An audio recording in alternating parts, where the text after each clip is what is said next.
Olá, olá a todos, tudo bem? Vamos fazer um resumão aqui da Free Agency. Meu nome é Tony Curti e não se esqueça de se inscrever no canal, porque como eu estou anunciando em todos os vídeos, a gente vai sortear uma jersey oficial, pode ser do Brady, pode não ser do Brady, tem outras tantas. Uma jersey oficial da NFL, cortesia da urlachershop.com.br, uma jersey até R$430, basta estar inscrito no canal que depois do draft eu farei o sorteio. Então se inscreve aí, eu acho que é aqui o botãozinho de se inscrever, like, todos esses negócios que os youtubers façam aí, tá bom? Gente, eu vou revisar a Free Agency aqui com superlativos, né? Com times que foram bem e times que foram mal. Esse vídeo talvez fique um pouco longo, né? Então se sua mãe quer assistir a novela e você tá vendo na Smart TV, lamento, mãe da pessoa que está assistindo, e agora se é o seu caso, você provavelmente ficou muito assustado porque eu estou falando com você, mas uns 10 minutos e vamos que vamos. Vencedores e perdedores da Free Agency. Esse conteúdo também estará em texto lá no profootball.com.br, os vencedores e os perdedores da Free Agency como texto exclusivo dos nossos assinantes, tá bom? Sem mais delongas, vamos lá. Vencedores da Free Agent. Eu acho que o Green Bay Packers é o vencedor dessa Free Agency. É um time que perdeu o Nick Perry, perdeu o Clay Matthews, perdeu o Randall Cobb. Aí eu vejo um monte de torcedor dos Packers preocupado. Agora acabou o time, etc, etc. Alguns, né, falam assim, putz, legal, bacana a carreira deles, tal. Mais uma questão de gratidão. Outros, sei lá, estão em 2015 e realmente estão preocupados. Para o lugar do Nick Perry e do Clay Matthews chega os Smith, os Adore Smith e o Preston Smith. São dois pass rushers interessantes. Em tese, os Packers são vencedores da Free Agency porque finalmente começam a dar peças para o Aaron Rodgers, né, para ajudar o Aaron Rodgers na Free Agency. Isso historicamente não acontecia. Em 2015 o time gastou $500 mil em dinheiro garantido na Free Agency. Em 2018, 2019, agora no caso, em 2019, 50 milhões. Então, finalmente o método mudou em Green Bay. Mudou a diretoria recentemente, agora o time está investindo mais em peças para ajudar o Aaron Rodgers, e no draft devem vir peças também, né? Seja tight end, seja wide receivers. Eu acredito que no topo do recrutamento o Green Bay deve endereçar essa questão, lembrando que Green Bay tem 2 escolhas na primeira rodada do draft de 2019. Então, para mim, Green Bay é um vencedor nessa Free Agency, até porque o Minnesota Vikings não endereçou a linha ofensiva, o Chicago Bears perdeu o Adrian Amos, safety, que é muito bom, justamente para o Green Bay Packers. Eu acho que os Packers mandaram bem e tem tudo para voltar ao topo da NFL, o topo da divisão. Vai ser uma briga bem interessante essa NFC North. Outro vencedor da Free Agency é o Antonio Brown. O Antonio Brown que você viu neste canal, falei que ele estava sendo uma diva, etc, etc, mas o Antonio Brown conseguiu o que queria. O que ele queria? Ele queria mudar de time e queria um contrato novo. Conseguiu aí um contrato novo em Oakland depois de ser trocado, vetou uma troca para Buffalo, então ele é um vencedor, queira ou não, ao contrário do Le'Veon Bell, que para mim é um perdedor dessa Free Agency. Ele também causou, ele não assinou o franchise tag, então ele não ganhou os $14,5 milhões da tag que ele tinha para receber ano passado se jogasse, ele fez greve e não jogou, e conseguiu um contrato pior do que o Pittsburgh Steelers tinha oferecido para ele no ano passado, tanto em dinheiro garantido, tanto nos 2 primeiros anos, tanto em média de dinheiro por ano, tanto em duração, né? Então, se ele tivesse ficado em Pittsburgh, claro que não seria o caso, porque ele não queria mais ficar, mas financeiramente, que parecia que era o que ele queria, ele teria uma situação melhor. Tá agora no New York Jets, que é o time que não compete, não deve ganhar o Super Bowl, pode até classificar para os playoffs pelo wild card, mas o Super Bowl não é um favorito. Então, para mim, é um perdedor. Os Jets são um vencedor nessa questão do Le'Veon Bell, porque conseguem uma barganha, conseguem um dos 5 melhores running backs da NFL a um preço bem menor do que a gente esperava que fossem conseguir. Falando de Jets e falando de Raiders, são 2 times que eu não sei se são vencedores ou não. No papel, pelos nomes que assinaram, são vencedores. Mas a gente sabe, a gente viu no ano passado vários contratos da Free Agency que não deram em absolutamente nada, né? Que foram contratos, no final das contas, ruins, que os nomes eram bons, mas o resultado não foi tanto. Kirk Cousins e Case Keenum, os 2 quarterbacks. O Cousins até estatisticamente teve um ano razoável, mas praticamente não teve vitórias contra times com campanha positiva. Case Keenum acabou sendo trocado pelos Broncos para o Washington Redskins depois da chegada do Joe Flacco, então são 2 contratos que não deram em nada. Em outras posições também, a gente tem o Allen Robinson em Chicago, que não rendeu tanto como era esperado. No papel ele era o melhor wide receiver da Free Agency e não rendeu. Tem o Trumaine Johnson nos Jets também e outros tantos, Malcolm Butler no Tennessee Titans. Então na Free Agency do ano passado, né, Nate Soldier no New York Giants era em tese o melhor linha ofensiva na Free Agency, também não rendeu. Então é difícil você apontar que o time seja vencedor por conta dos contratos que eles assinaram.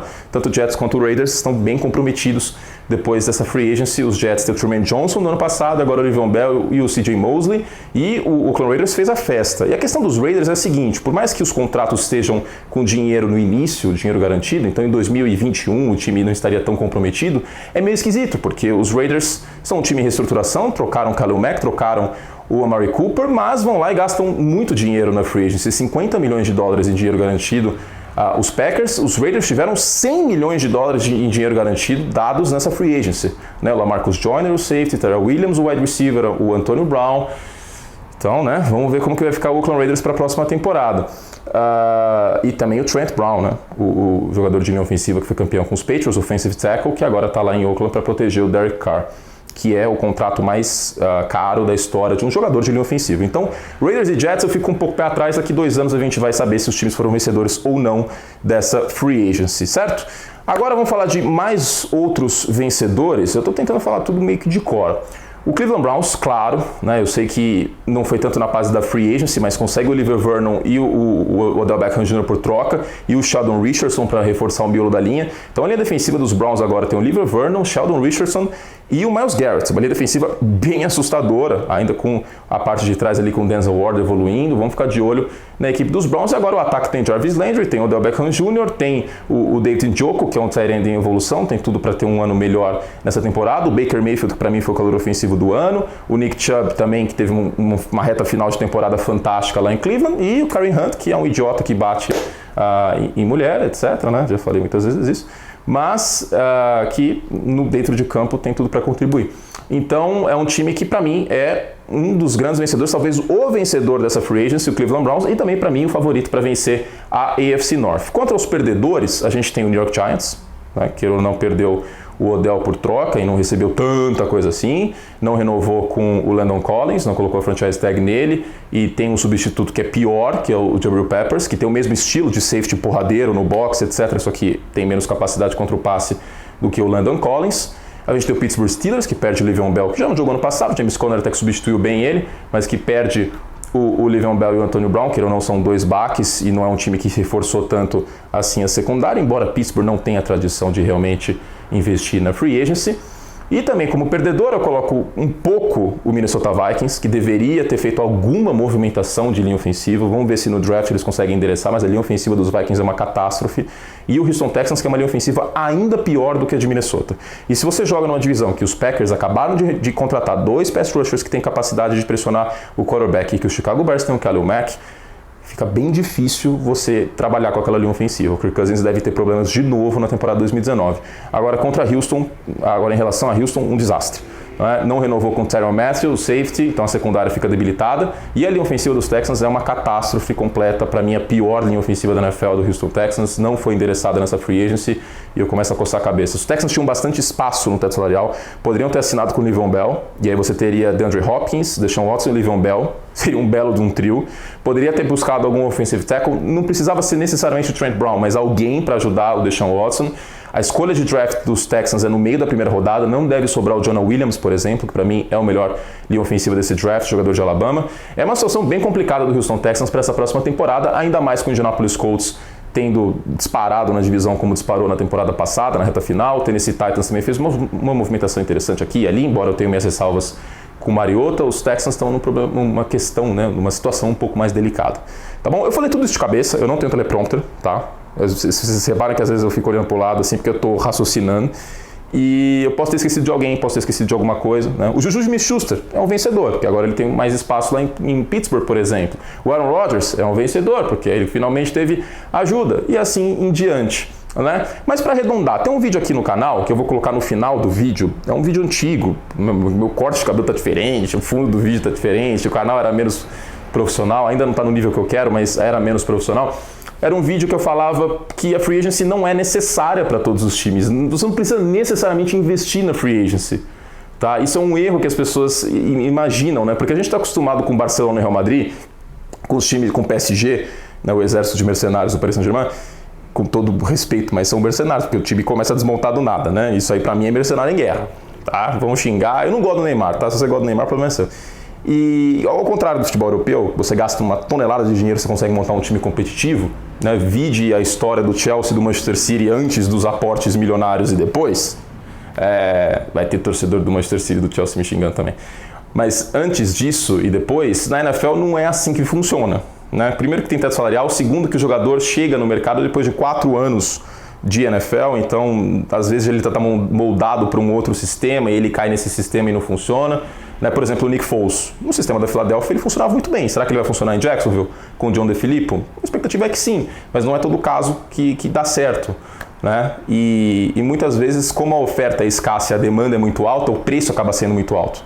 Para fechar, que é um exemplo melhor que esse, Trey Flowers. Ele não é um artista de pass rush, como o Von Miller, como o Khalil Mack e outros tantos.